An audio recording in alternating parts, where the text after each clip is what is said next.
नमस्कार everyone. Knowledge मंत्रा के online platform पर मैं आरती आप लोगों का हार्दिक स्वागत व अभिनंदन करती हूँ। तो हमारी चर्चा चल रही थी पुनर्जागरण के बारे में। हमने कल लास्ट वीडियो में हमने आपको बताया था पुनर्जागरण का अर्थ व परिभाषा। तो सबसे पहली चीज हम आपको ये बताना चाहते हैं कि पुनर्जागरण को हमने मुख्य रूप से 5 भागों में डिवाइड किया था।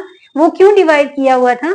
ताकि पुनर्जागरण जैसे जो चैप्टर है वो लगभग सबके लिए पहली बार और नया चैप्टर है, क्योंकि ये वर्ड हिस्ट्री से संबंधित है। तो इसको आसान बनाने के लिए हमने 5 पार्ट में डिवाइड किया है, ताकि आप आसानी से समझ सकें और हम सरल से सरल भाषा में आपको समझाने में जो है सक्षम हो सकें।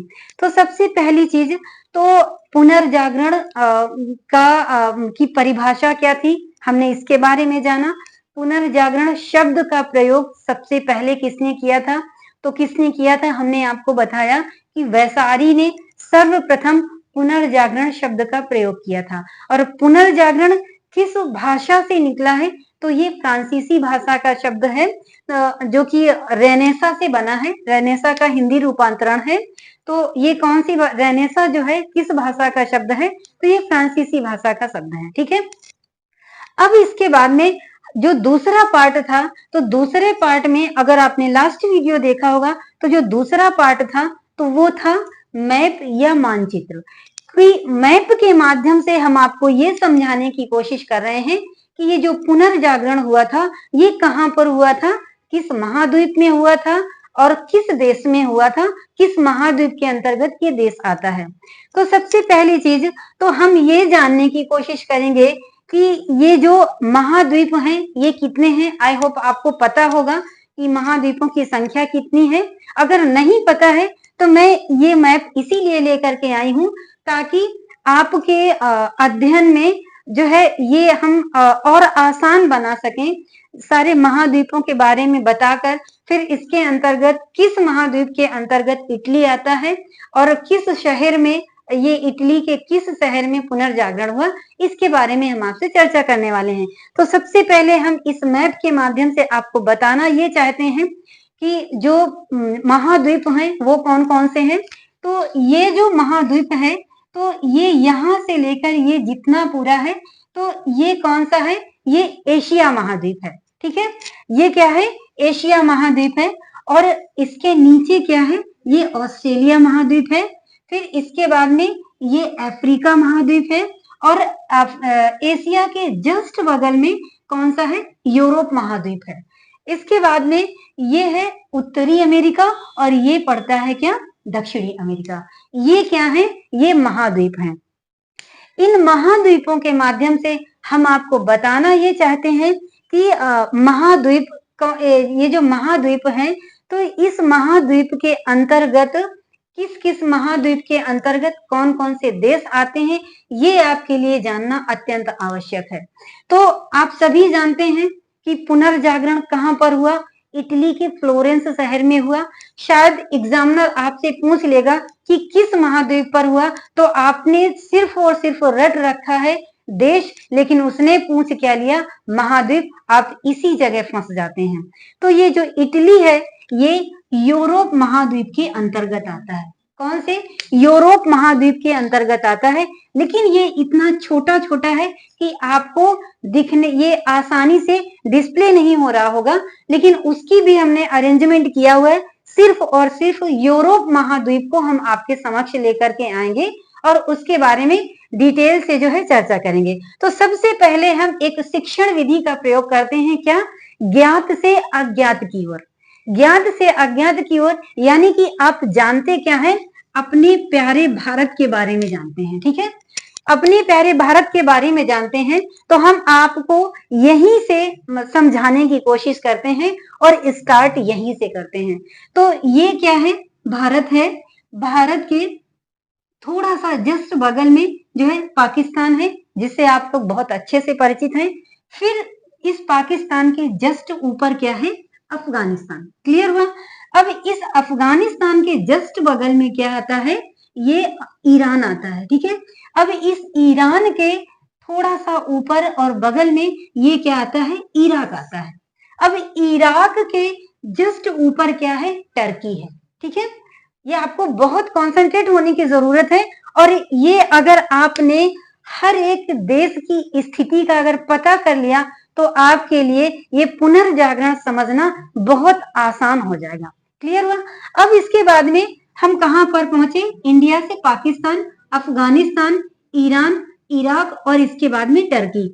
ये टर्की ऐसा देश है जो कि इस एशिया और यूरोप महाद्वीप का प्रवेश द्वार कहा जाता है। क्या कहा जाता है? प्रवेश द्वार कहा जाता है। इसी टर्की से थोड़ा सा ऊपर चलेंगे तो इस टर्की के जस्ट ऊपर यहाँ पर ब्लैक सी है और इस ब्लैक सी के बाद में जो है ये यूरोप महाद्वीप स्टार्ट हो जाता है।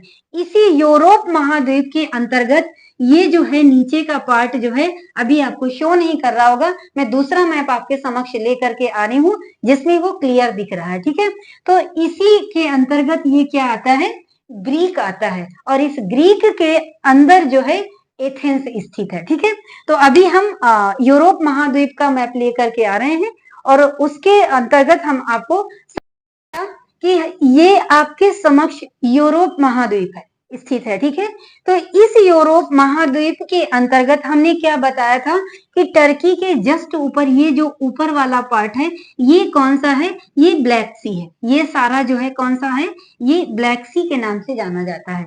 अब इसी ब्लैक सी के अंतर्गत सबसे ये सबसे पहले क्या आता है, ये ग्रीक आता है और इसी ग्रीक के अंतर्गत एथेंस शहर सिचुएटेड है। ठीक है, इसके बाद में क्या है, यहाँ पर ग्रीक है।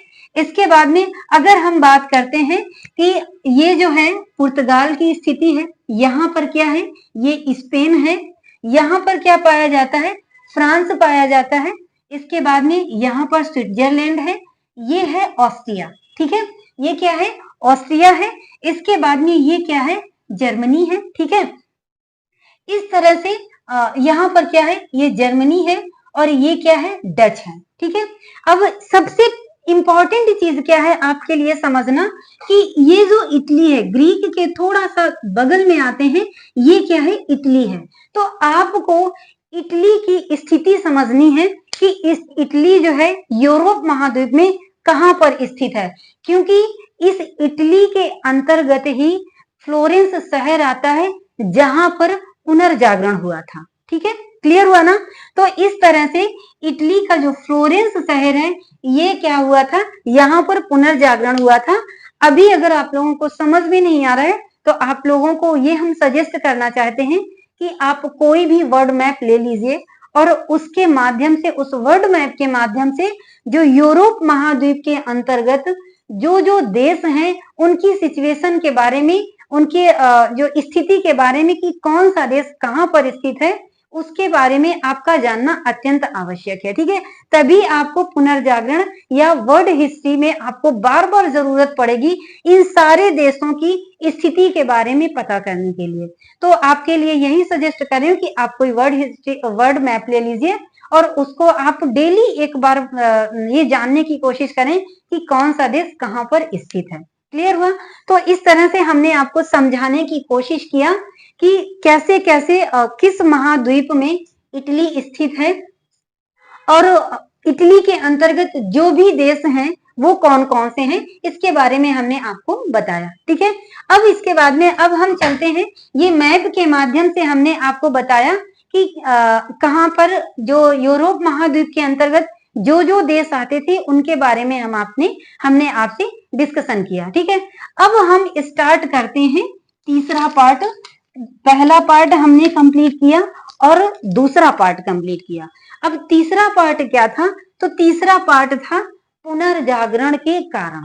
तीसरा पार्ट क्या था, पुनर्जागरण के कारण। लेकिन इसको पुनर्जागरण के कारण स्टार्ट करने के पहले एक चीज हम आपको बताना और चाह रहे हैं कि पुनर्जागरण का अग्रदूत किसे कहा जाता है। तो पुनर्जागरण का अग्रदूत जो है मार्टिन लूथर को कहा जाता है। ठीक है, ये कई बार क्वेश्चन देखने को मिला है एग्जाम में कि पुनर्जागरण का कारण का अग्रदूत किसे कहा जाता है, तो वो कौन है, मार्टिन लूथर है। अब हम चलते हैं किसकी तरफ, पुनर्जागरण के कारण की तरफ। तो पुनर्जागरण के कारण में अगर पहला कारण आता है तो वो कौन सा है? कुस्तुनतुनिया पर तुर्कों का अधिकार। क्या है? कुस्तुनतुनिया पर तुर्कों का अधिकार। तो ये जो कुस्तुनतुनिया वेजेंटाइन साम्राज्य की राजधानी थी। हमने आपको टर्की बताया, इसी टर्की को कुस्तुनतुनिया के नाम से भी जानते हैं। तो इस कुस्तुनतुनिया की राजधानी क्या थी? वेजेंटाइन, जो कि कुस्तुनतुनिया वेजेंटाइन साम्राज्य की जो है क्या थी? राजधानी थी। अब ये राजधानी थी और ये जो राजधानी तो इसकी थी वेजेंटाइन साम्राज्य की, लेकिन यहाँ पर इस तुर्क पर अधिकार किसका था? तो अधिकार था ऑटोमन साम्राज्य का। किसका अधिकार था? ऑटोमन साम्राज्य का अधिकार था। तो इस तरह से जब इन तुर्कों ने कुस्तुनतुनिया पर अधिकार किया, उस कुस्तुनतुनिया पर जब अधिकार कर लिया, तो इस तरह हुआ क्या कि पूर्वी संस्कृति और पश्चिमी संस्कृति का एक दूसरे के साथ संपर्क स्थापित हुआ। क्लियर हुआ? जब दो संस्कृतियों का एक दूसरे से संपर्क स्थापित हुआ तो जाहिर सी बात है, जब दो संस्कृतियां बनेंगी, मिलेंगी, तो एक नई संस्कृति का जन्म होगा। तो ऐसा ही कुछ हुआ इस पर, कहां पर? कुस्तुनतुनिया पर तुर्कों का अधिकार से, कि यहाँ पर क्या था? पूर्वी संस्कृति और पश्चिमी संस्कृति एक दूसरे में के संपर्क में आई और इसी संपर्क से नए नए विचारों का उदय हुआ और दोनों देशों ने एक दूसरे की संस्कृति से परिचित हुए।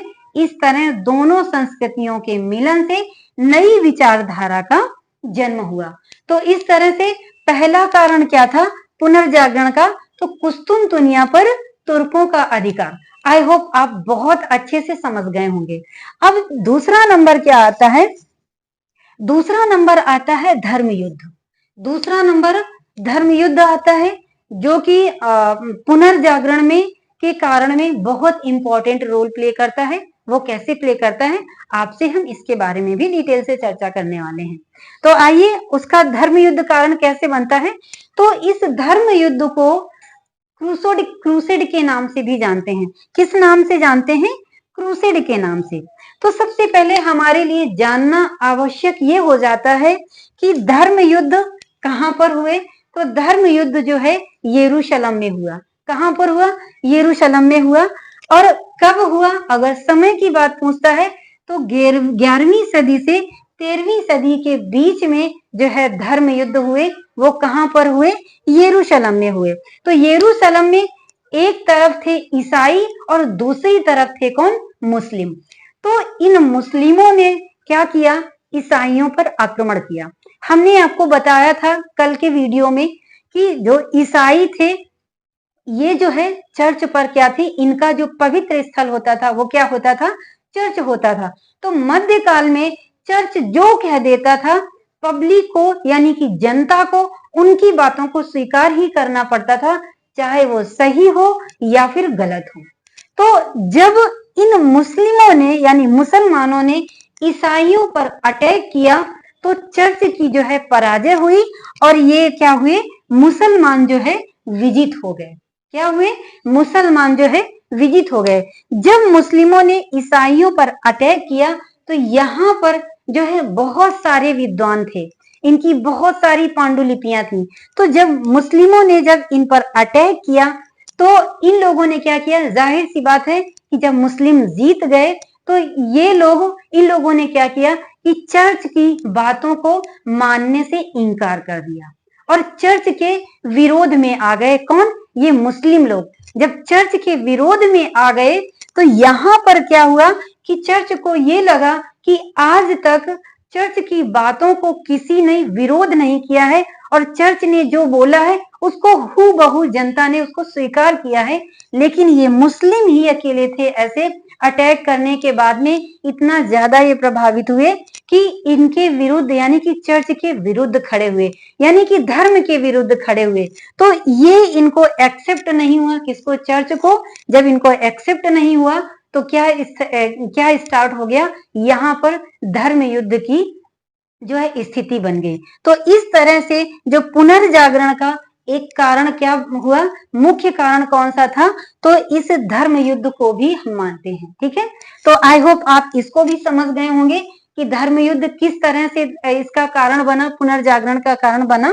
तो इस तरीके से हमने आपको क्या बताया कि धर्म युद्ध किस तरीके से पुनर्जागरण का कारण बना। अब इसके बाद में तीसरा क्या आता है, मंगोल आक्रमण। तीसरा कौन सा आता है, मंगोल आक्रमण।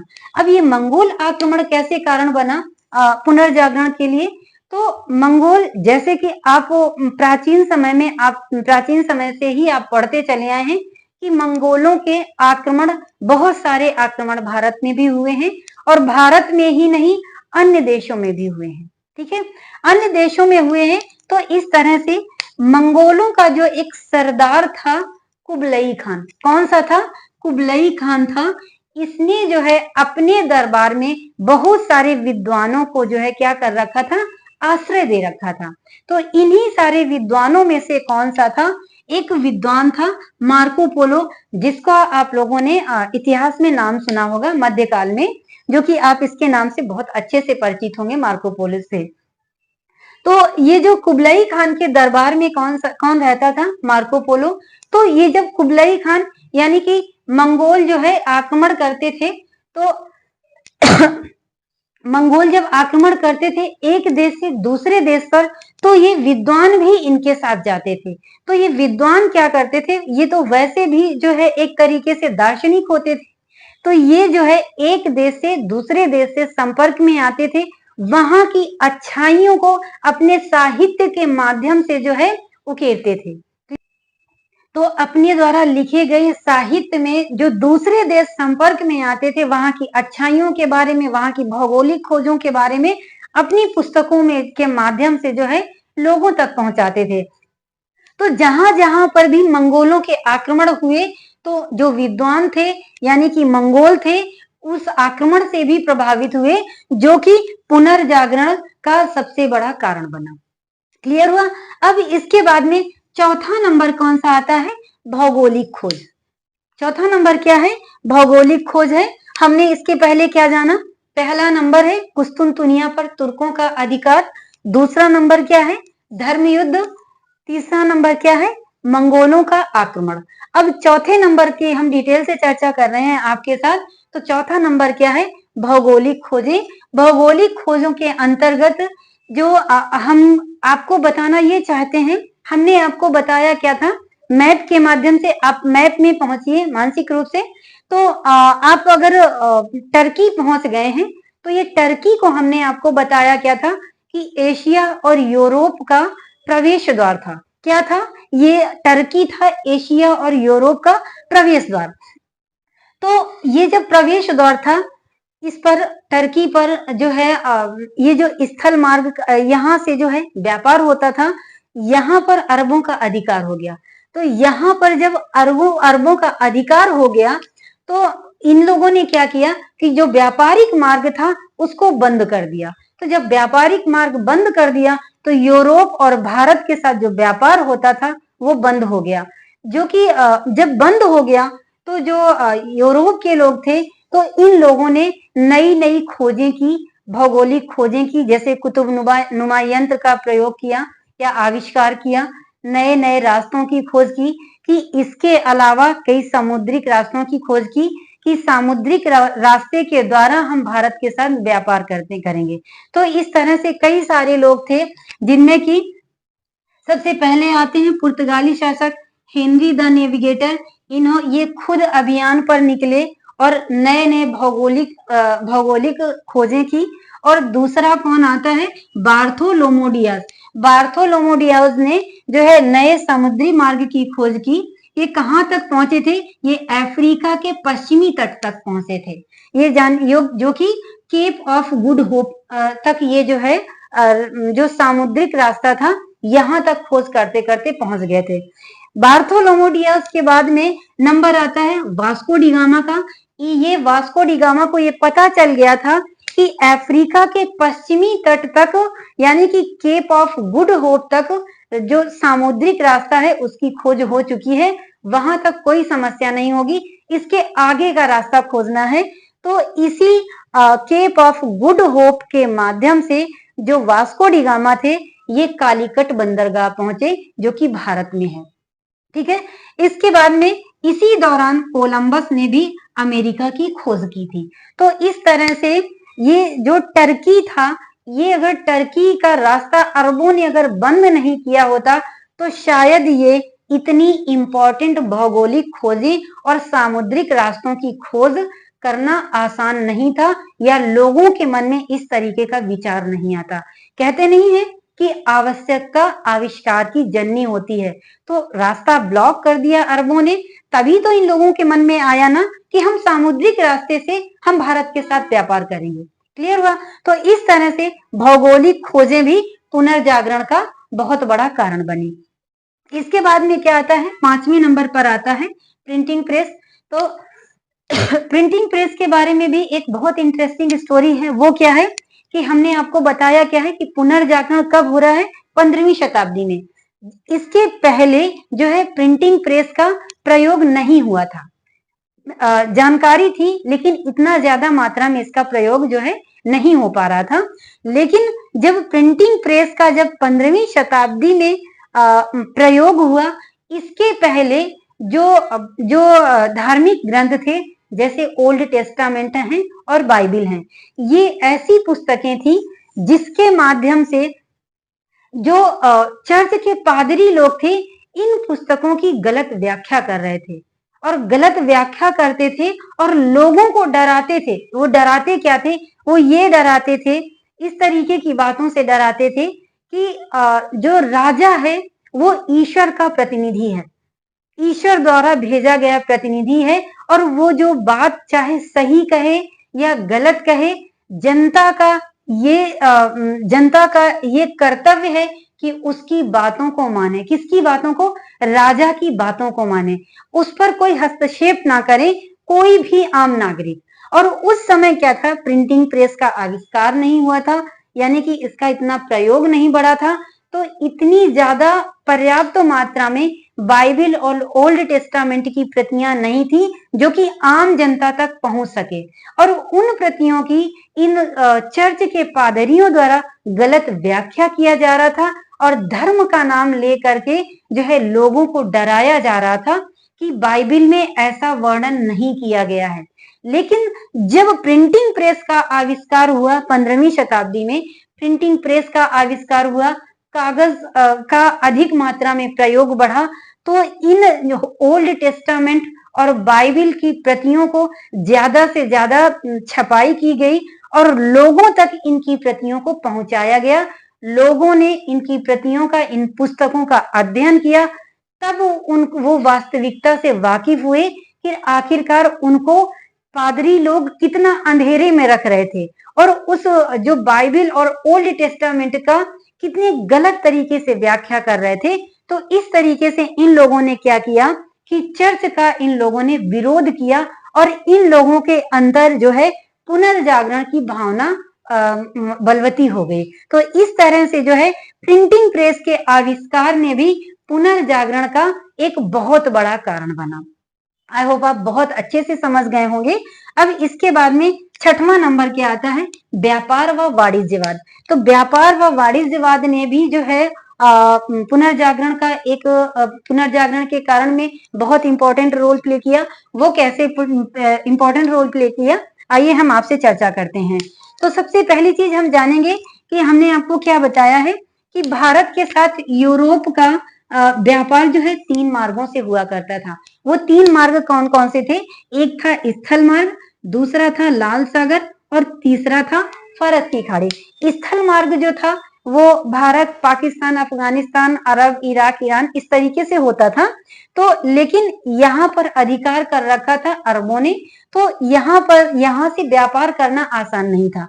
दूसरा था लाल सागर, यहाँ पर कोहरे की अधिकता होने के कारण जो है इस पर भी व्यापार करना आसान नहीं था। तीसरा था कौन सा? फारस की खाड़ी। इस पर कुछ ही देशों का अधिकार था। वो कौन कौन से थे? इटली और स्विट्जरलैंड। तो इटली और स्विट्जरलैंड का अधिकार था। तो इस तरीके से फारस की खाड़ी से व्यापार होने पर व्यापार की जो थी वो क्या हुआ, व्यापारिक उन्नति हुई। ठीक है, तो इसने भी जो है व्यापार व वाणिज्यवाद ने भी जो है पुनर्जागरण के लिए बहुत इंपॉर्टेंट रोल प्ले किया पुनर्जागरण के कारण में। अब इसके बाद में लास्ट आते हैं कारण में, पुनर्जागरण के कारण में नए नगरों का विकास। तो नए नगरों का विकास कैसे हुआ, तो नए नगरों का विकास इस तरह से हुआ कि जब यहाँ पर फारस की खाड़ी में इटली और स्विट्जरलैंड जैसे देशों का अधिकार था और व्यापार की उन्नति हुई, तो जब व्यापार की उन्नति हुई तो नए नए नगरों का विकास हुआ। नए नए नगर कौन से थे, जैसे फ्लोरेंस है, वेनिस है, इस तरीके से इन नए नगरों का विकास हुआ।